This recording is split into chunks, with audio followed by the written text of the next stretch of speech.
नमस्कार मित्रों, आज हम तांत्रिक संभोग के तीसरे सूत्र के बाबत चर्चा करेंगे, जो कि ओशो द्वारा सुझाया गया है। अगर आपने पहला और दूसरा सूत्र नहीं जाना है तो आप डिस्क्रिप्शन बॉक्स में उन वीडियोस की लिंक दी गई है। और हाँ, आपसे निवेदन है कि वीडियो अंत तक जरूर देखें। तो चलिए शुरू करते हैं। तीसरा सूत्र है, काम आलिंगन के बिना ऐसे मिलन का स्मरण करके भी रूपांतरण होगा। एक बार तुम इसे जान गए तो प्रेम पात्र के साथी की जरूरत भी नहीं है। तब तुम कृत्य का स्मरण कर उसमें प्रवेश कर सकते हो, लेकिन पहले भाव का होना जरूरी है। अगर भाव से परिचित हो तो साथी के बिना भी तुम कृत्य में प्रवेश कर सकते हो। यह थोड़ा कठिन है, लेकिन यह होता है। और जब तक यह नहीं होता, तुम पराधीन रहते हो। एक पराधीनता निर्मित हो जाती है, और यह प्रवेश अनेक कारणों से घटित होता है। अगर तुमने उसका अनुभव किया हो, अगर तुमने उस क्षण को जाना हो जब तुम नहीं थे, सिर्फ तरंगायित ऊर्जा एक होकर साथी के साथ वर्तुल बना रही थी, तो उस क्षण साथी भी नहीं रहता है, केवल तुम होते हो। वैसे ही उस क्षण तुम्हारे साथी के लिए तुम नहीं होते, वही होता है। वह एकता तुम्हें होती है, साथी नहीं रह जाता है। और यह भाव स्त्रियों के लिए सरल है, क्योंकि स्त्रियां आंख बंद करके ही संभोग में उतरती हैं। इस विधि का प्रयोग करते समय आंख बंद रखना अच्छा है, तो ही वर्तुल का आंतरिक भाव, एकता का आंतरिक भाव निर्मित हो सकता है। और फिर उसका स्मरण करो। आंख बंद कर लो और ऐसे लेट जाओ मानो तुम अपने साथी के साथ लेटे हो। स्मरण करो और भाव करो। तुम्हारा शरीर कांपने लगेगा, तरंगायित होने लगेगा। उसे होने दो। यह बिल्कुल भूल जाओ कि दूसरा नहीं है। ऐसे गति करो जैसे कि दूसरा उपस्थित है। शुरू में कल्पना से ही काम लेना होगा। एक बार जान गए कि यह कल्पना नहीं, यथार्थ है, तब दूसरा मौजूद है। ऐसे गति करो जैसे कि तुम वस्तुतः संभोग में उतर रहे हो। वे सब कुछ करो जो तुम अपने प्रेम पात्र के साथ करते। चीखो, डोलो, कांपो। शीघ्र वर्तुल निर्मित हो जाएगा, और यह वर्तुल अद्भुत है। शीघ्र ही तुम्हें अनुभव होगा कि वर्तुल बन गया। लेकिन अब यह वर्तुल स्त्री पुरुष से नहीं बना है। अगर तुम पुरुष हो तो सारा ब्रह्मांड स्त्री बन गया है, और अगर तुम स्त्री हो तो सारा ब्रह्मांड पुरुष बन गया है। अब तुम खुद अस्तित्व के साथ प्रगाढ़ मिलन में हो, और उसके लिए दूसरा द्वार की तरह अब नहीं है। दूसरा मात्र द्वार है। किसी स्त्री के साथ संभोग करते हुए तुम दरअसल अस्तित्व के साथ ही संभोग में होते हो। स्त्री मात्र द्वार है, पुरुष मात्र द्वार है। दूसरा संपूर्ण के लिए द्वार भर है। लेकिन तुम इतनी जल्दी में हो कि तुम्हें इसका एहसास नहीं होता। अगर तुम प्रगाढ़ मिलन में, सघन आलिंगन में घंटों रह सको तो दूसरा विस्मृत हो जाएगा। दूसरा समष्टि का विस्तार भर रह जाएगा। अगर एक बार इस विधि को तुमने जान लिया तो अकेले भी तुम इसका प्रयोग कर सकते हो। और जब अकेले रहकर प्रयोग करोगे तो वह तुम्हें एक नई स्वतंत्रता प्रदान करेगा। वे तुम्हें दूसरे से स्वतंत्र कर देगा।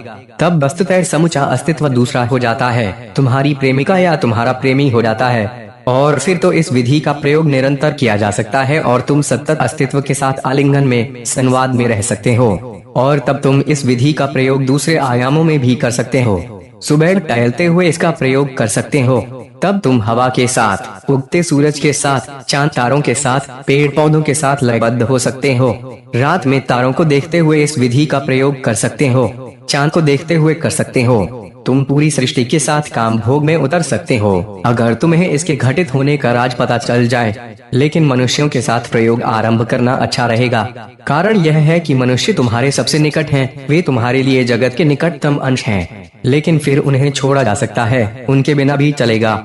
तुम छलांग ले सकते हो और द्वार को बिल्कुल भूल सकते हो। ऐसे मिलन का स्मरण करके भी रूपांतरण होगा, और तुम रूपांतरित हो जाओगे, तुम नए हो जाओगे।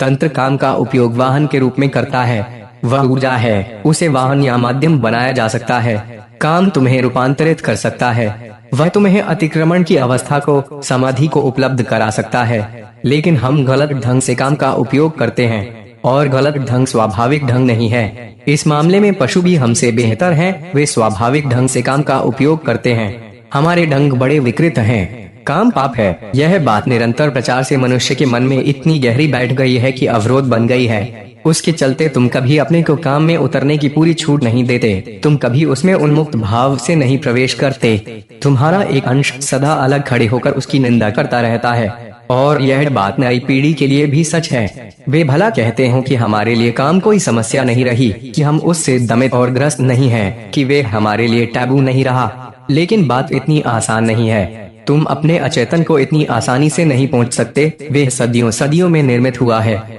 मनुष्य का पूरा अतीत तुम्हारे साथ है। हो सकता है कि तुम चेतन में काम की निंदा न करते हो, तुम उसे पाप न भी कहो, लेकिन तुम्हारा अचेतन सतत उसकी निंदा में लगा है। तुम कभी समग्रता से काम कृत्य में नहीं होते हो, सदा ही कुछ अंश बाहर रह जाता है, और वही बाहर रह गया अंश को विभाजन पैदा करता है, टूट पैदा करता है। तंत्र कहता है काम में समग्रता से प्रवेश करो, अपने को, अपनी सभ्यता को, अपने धर्म को, संस्कृति और आदर्श को भूल जाओ। काम कृत्य में उतरो, पूर्णता से, समग्रता से उतरो, अपने किसी भी अंश को बाहर मत छोड़ो, सर्वथा निर्विचार हो जाओ। तभी यह बोध होता है कि तुम किसी के साथ एक हो गए हो, और तब एक होने के इस भाव को साथी से पृथक किया जा सकता है और उसे पूरे ब्रह्मांड के साथ जोड़ा जा सकता है। तब तुम वृक्ष के साथ, चांद तारों के साथ, किसी भी चीज के साथ काम क्रीड़ा में उतर सकते हो। एक बार तुम्हें वर्तुल बनाना आ जाए तो किसी भी चीज के साथ यह वर्तुल निर्मित किया जा सकता है, किसी भी चीज के बिना भी बनाया जा सकता है। तुम अपने भीतर भी इस वर्तुल का निर्माण कर सकते हो, क्योंकि मनुष्य दोनों है, पुरुष और स्त्री दोनों है। पुरुष के भीतर स्त्री है और स्त्री के भीतर पुरुष है। तुम दोनों हो, क्योंकि दोनों ने मिलकर तुम्हें निर्मित किया है। तुम्हारा निर्माण स्त्री और पुरुष दोनों के द्वारा हुआ है, इसलिए तुम्हारा आधा अंश सदा दूसरा है। तुम बाहरी सब कुछ को पूरी तरह भूल जाओ और वह वर्तुल तुम्हारे भीतर निर्मित हो जाएगा। इस वर्तुल के बनते ही तुम्हारा पुरुष तुम्हारी स्त्री के आलिंगन में होता है और तुम्हारी भीतर की स्त्री भीतर के पुरुष के आलिंगन में होती है, और तब तुम अपने साथ ही आंतरिक काम आलिंगन में होते हो, और इस वर्तुल के बनने पर ही सच्चा ब्रह्मचर्य उपलब्ध होता है। अन्यथा सब ब्रह्मचर्य विकृति है और उससे समस्याएं ही समस्याएं जन्म लेती हैं, और जब यह वर्तुल तुम्हारे भीतर निर्मित होता है तो तुम मुक्त हो जाते हो। तंत्र यही कहता है काम वासना गहनतम बंधन है, लेकिन उसका उपयोग परम मुक्ति के लिए वाहन के रूप में किया जा सकता है। तंत्र कहता है जहर को औषधि बनाया जा सकता है, लेकिन उसके लिए विवेक जरूरी है। तो किसी चीज की निंदा मत करो, वरन उसका उपयोग करो।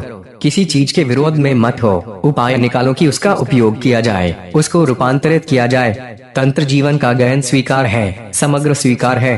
तंत्र अपने ढंग की सर्वथा अनूठी साधना है, अकेली साधना है। सभी देश और काल में तंत्र का यह अनूठापन अक्षुण्ण रहा है। और तंत्र कहता है किसी चीज को भी मत फेंको, किसी चीज के भी विरोध में मत जाओ, किसी चीज के साथ संघर्ष मत करो, क्योंकि द्वंद्व में, संघर्ष में मनुष्य अपने प्रति ही विध्वंसात्मक हो जाता है। सभी धर्म काम वासना के विरोध में हैं, वे उससे डरते हैं, क्योंकि काम वासना महान ऊर्जा है। उसमें उतरते ही तुम नहीं बचते हो, उसका प्रवाह तुम्हें कहीं से कहीं बहा ले जाता है। यही भय का कारण है। इससे ही लोग अपने और इस प्रवाह के बीच एक दीवार, एक अवरोध खड़ा कर लेते हैं, ताकि दोनों बच जाएं, ताकि यह प्रबल शक्ति तुम्हें अभिभूत न करे, ताकि तुम उसके मालिक बने रहो। लेकिन तंत्र का कहना है, और केवल तंत्र का कहना है, कि यह मालकियत झूठी होगी, रुग्ण होगी, क्योंकि तुम सच में इस प्रवाह से पृथक नहीं हो सकते। वह प्रवाह तुम हो। सभी विभाजन झूठे होंगे, सभी विभाजन थोपे हुए होंगे। बुनियादी बात यह है कि विभाजन संभव ही नहीं है, क्योंकि तुम ही वे प्रवाह हो, तुम उसके अंग हो, उसकी एक लहर हो। संभव है कि तुम बर्फ की तरह जम गए हो और इस तरह तुमने अपने को प्रवाह से अलग कर लिया है, लेकिन वह जमना, वह अलग होना मृतवत होना है। सारी मनुष्यता मृतवत हो गई है। कोई भी आदमी वास्तव में जीवित नहीं है। तुम नदी में बहते हुए मुर्दे जैसे हो, पिघलो। तंत्र कहता है पिघलने की चेष्टा करो, हिमखंड की तरह मत जियो, पिघलो और नदी के साथ एक हो जाओ। नदी के साथ एक होकर, नदी में विलीन होकर बोध पूर्ण हो, और तब रूपांतरण घटित होगा। तब रूपांतरण है, संघर्ष से नहीं, बोध से रूपांतरण घटित होता है। ये तीन विधियां बहुत वैज्ञानिक विधियां हैं, लेकिन तब काम या सेक्स वही नहीं रहता है जो तुम उसे समझते हो। तब वे कुछ और ही चीज है। तब सेक्स कोई क्षणिक राहत नहीं है, तब वे ऊर्जा को बाहर फेंकना भर नहीं है, तब इसका अंत नहीं आता, तब वे ध्यानपूर्ण वर्तुल बन जाता है। इससे संबंधित कुछ और विधियां, बेहद समय के बाद किसी मित्र से मिलने पर जो हर्ष होता है, उस हर्ष में लीन हो, उस हर्ष में प्रवेश करो और उसके साथ एक हो जाओ। किसी भी हर्ष से काम चलेगा। यह एक उदाहरण भर है। इस विधि पर हम अगली वीडियो में विस्तार से चर्चा करेंगे। तब तक आप औषनिक दीक्षा चैनल को सब्सक्राइब कर सकते हैं। धन्यवाद।